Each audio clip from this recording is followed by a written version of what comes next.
So it is June 19th, 2026. This is Emma Arrighi with the Humanities Truck, and we are at Juneteenth.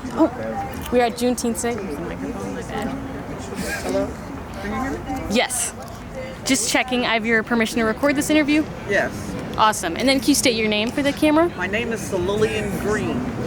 Perfect. And then one of the questions we're asking people today is what Juneteenth means to them. Juneteenth means freedom. It means freedom, and it's important to be out here and acknowledge the contributions of U.S. colored troops. So many people don't recognize the fact that when Abraham Lincoln was resistant to black soldiers fighting, that it was important for them because they were fighting for their freedom.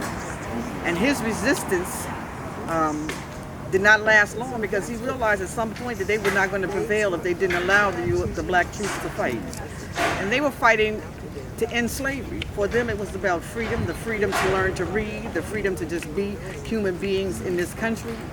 And for me to be able to be here today to read off some of the names of the men whose names are on the memorial here is important, because particularly given this time that we're in this country, there's a significant anti-blackness agenda that is at work, and we need to know about the people who fought to make this country what it is, because in so many ways this is a hidden history, but at the same time, those of us who know we are here and we are calling their names, and I'm happy to be one of the people who was on the program to be able to call their names. Awesome. Yeah, could you talk a little bit more about your involvement in what happened today in the program? So my involvement today was simply to come and be here, to bear witness and to call out names. In prior years, I've actually read a poem here, but I enjoy coming and to hear, there's almost 250,000 names on the memorial. And to be able to hear people calling their names, and not in a single one name at a time, but almost in a great symphony of the names being heard all at once. And I'm happy to be a part of it, and I have my sheet with my names that I'm going to take home with me. And I'm hopeful that this time that we're currently in, that as we recognize the contributions of these U.S. colored troops, that we recognize the contributions that black people have always made to this country and to its freedom in terms of the Revolutionary War, the Civil War, the Vietnam War, the Korean War, World War I, World War II. We have always fought as black people for the freedoms that everybody benefits in this country, and we don't always get the recognition of it and I'm glad I was able to be here and be one of the people who do recognize that. Yeah, is Juneteenth something you've kind of been like celebrating all of your life, or is it more like recent that you've kind of started to mark it? So I've been celebrating it most of my adult life because I've been aware of it in different ways. I'm a poet, and tomorrow I actually have a Juneteenth breakfast that I'm going to be doing of the featured poet performing. But I've known about it. I can't remember when I didn't know about it. But I think in terms of actual celebrations, it's certainly been in my adult life. I didn't grow up as a child aware of it. But ever since I have been aware of it, I mark this occasion. And it's important, particularly for a memorial such as this, to be able to say the names, to know their names, to see their names on this memorial. It's very important, and I'm glad to be able to be a part of that. Yeah, have the ways you've kind of celebrated Juneteenth like changed over time? Is it different now than when you first started? I think it's different in the sense that earlier in my life of celebration, I was not a participant on a program necessarily because I wasn't a poet. I mean, poems started to come to me, and my poetry has allowed me to participate in programs as a featured artist, but I would be there in spirit, just as a person, to recognize that this is an important day. I was certainly aware that they were celebrating it in Texas, even when I wasn't celebrating it.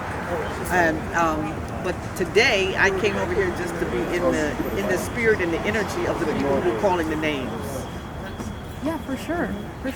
Do you think Juneteenth holds any specific or special significance to like DC? Do you think it's especially important to celebrate it here?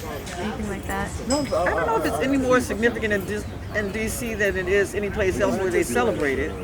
But I do think because it's now a federal holiday, and that people have the day off who work for the federal government, and this is a federal government town to the extent that so many people work for the federal government. I think that there is some significance in that, but I don't know that the celebration of it is any different here than it might be in other places, except that I think in Houston, Texas, they celebrate it really in a big way.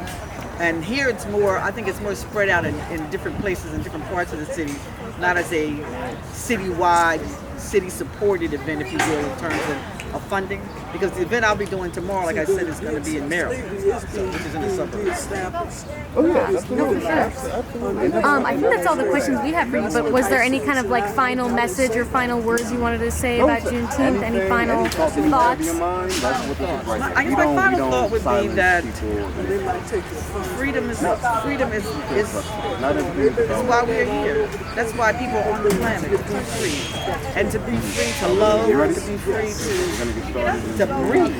You know, to be free to be who they are in the space and time that we are in, and not have to continually battle with those who don't want us to be free. And to the extent that myself and others are able to come here and acknowledge the people who fought and made it possible for me to have the freedoms that I do have, and yet still now facing attacks on my very existence in this country, it's a challenging time, and so it's really important that voices be heard and that the names be called so that we do not forget the ancestors who came before us. So that would be my closing thought. Awesome. Thank you so much for sitting down with us today. I Thank you. appreciate it. Bye-bye.